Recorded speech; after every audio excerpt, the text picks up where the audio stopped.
पनौती बहू। किसी की वजह से अगर कोई काम रुकता ही चला जाता है तो लोग उसे पनौती कहने लगते हैं। अरे आज हम लोगों की जूस की फैक्ट्री का माल ट्रक में लद कर शहर जा रहा है। डिलीवरी होते ही पेमेंट भी आ जाएगी। लाखों रुपए का माल है। लेकिन थोड़ी ही देर में रितु का पति दौड़ता हुआ आता है। पिताजी, पिताजी, वो जूस से भरा ट्रक पलट गया। सारा जूस पास की नाली में बह गया। हे भगवान, तेरी शादी के बाद ये पहली बार ऐसा हुआ है। मैं तो बोल ही रहा था कि इस लड़की की कुंडली बनवा लो। देखा, आए दिन नुकसान। बेचारी रितु पर्दे के पीछे से ससुर की बात सुन रही थी, लेकिन करती भी तो क्या, कहती भी तो क्या। अरे रितु, क्यों उदास होती हो? मुझे भरोसा है तुम ही मेरे घर की लक्ष्मी हो। आई आई आई आई आई आई!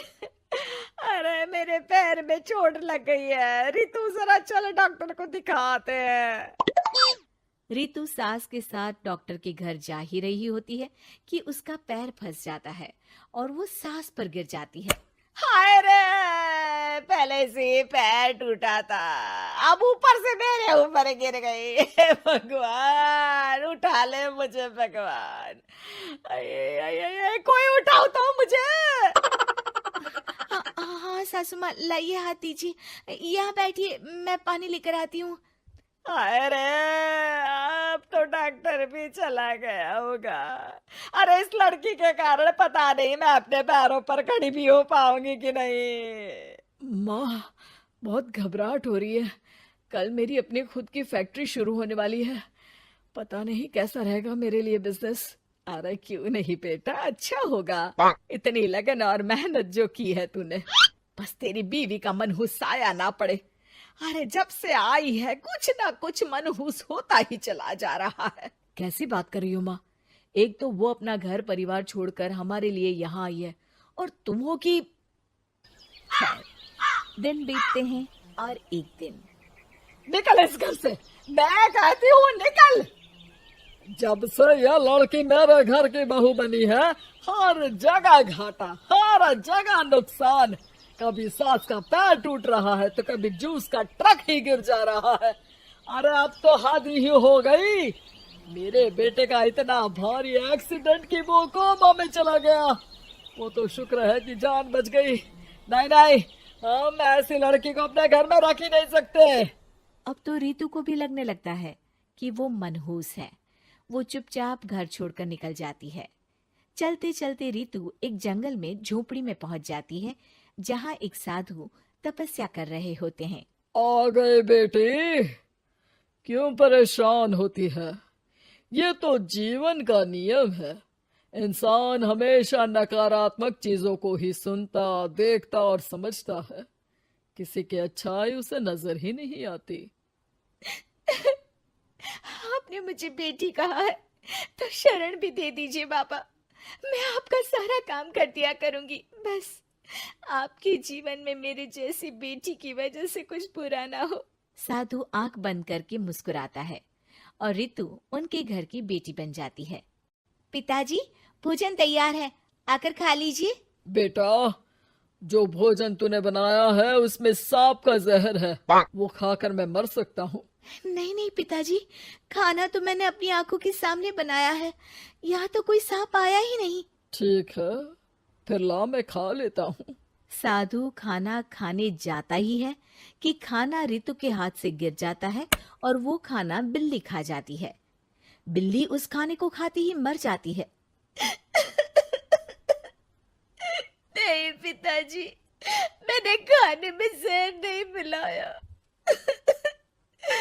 मुझे इस बात का पता नहीं पिताजी। मैं ये बात जानता हूँ। खाने में जहर का मिलना और इस खाने का गिरना, ये तो पहले से ही तय था। इसमें तुमने कुछ नहीं किया है बेटी। रितु समझ नहीं पाती कि क्या हो रहा है। वो रोने लगती है और साधु को अपनी सारी कहानी सुना देती है कि कैसे उसके ससुराल वालों ने उसे पनौती मान लिया था। साधु मुस्कुराकर कहता है, बेटी, क्या चाहती हो तुम? क्या तुम जीवन भर यहाँ रहना चाहती हो या फिर अपने ससुराल जाना चाहती हो? पिताजी, मैं ससुराल जाना चाहती हूँ क्योंकि वहां मेरी जरूरत है। मैं चाहती हूँ कि मेरे ससुराल वाले मुझे पनौती यानी कि मनहूस ना समझे। उन लोगों को पता चले कि मैं उन लोगों का भला ही चाहती हूँ। ठीक है बेटा, ऐसा ही होगा।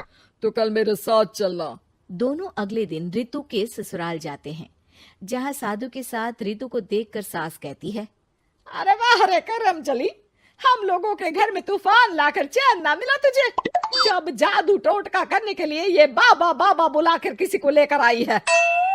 नाना माँ जी, ये तो मेरे धर्म के पिताजी हैं। मुझे ससुराल वापस छोड़ने आए हैं। ये तो बस पिता का धर्म निभा रहे हैं। इन्हें कुछ मत कहिए। वाह जी वाह, 4 महीने बाद आज ही अपने पैरों पर खड़ा हुआ हूँ और ये मनहूस फिर से आ गई। इस बार क्या जान लेके जाएगी? अरे मेरी भी सिर्फ टांग में फ्रैक्चर था, अब ये आ गई है तो पक्का टांग काटनी ही पड़ेगी। हे भगवान, पिछली बार तो जूस का पूरा ट्रक ही पलट गया था, इस बार तो पक्का फैक्ट्री में ताला ही लग जाएगा। रितु के नए साधु पिता सबकी बात गौर से सुन रहे थे। फिर वो बोल पड़ते हैं, मैं आप लोगों को कुछ दिखाना चाहता हूँ। वो साथ में गोला लाए थे। उस गोला में वो सबको कुछ दिखाते हैं। वो दिन दिखाते हैं जब जूस से भरा ट्रक गिरता है। पास के कुछ जानवर उस गिरे जूस को पीते हैं और वहीं मर जाते हैं। देखो, इस जूस में तुम्हारे फैक्ट्री के मैनेजर ने जहर डाला था। अच्छा हुआ वो ट्रक गिरा, वरना पूरा परिवार जीवन भर के लिए जेल में होता। हे भगवान, तब तो न जाने कितने लोगों की मौत हो जाती इस जूस को पीकर। शुक्र है भगवान का, अनहोनी से बचा लिया। फिर वो दिन देखते हैं जब पति का एक्सीडेंट हुआ था, लेकिन रितु के करवा चौथ के व्रत के कारण वो बच जाता है, वरना तो मृत्यु निश्चित थी। सभी रितु की तरफ देखते हैं।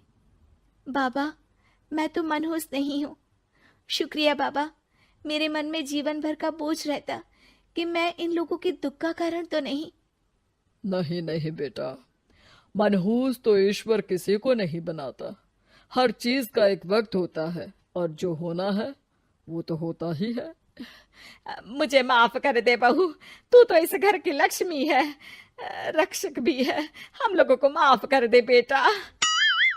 रितु को ससुराल में छोड़ बाबा वापस चले जाते हैं।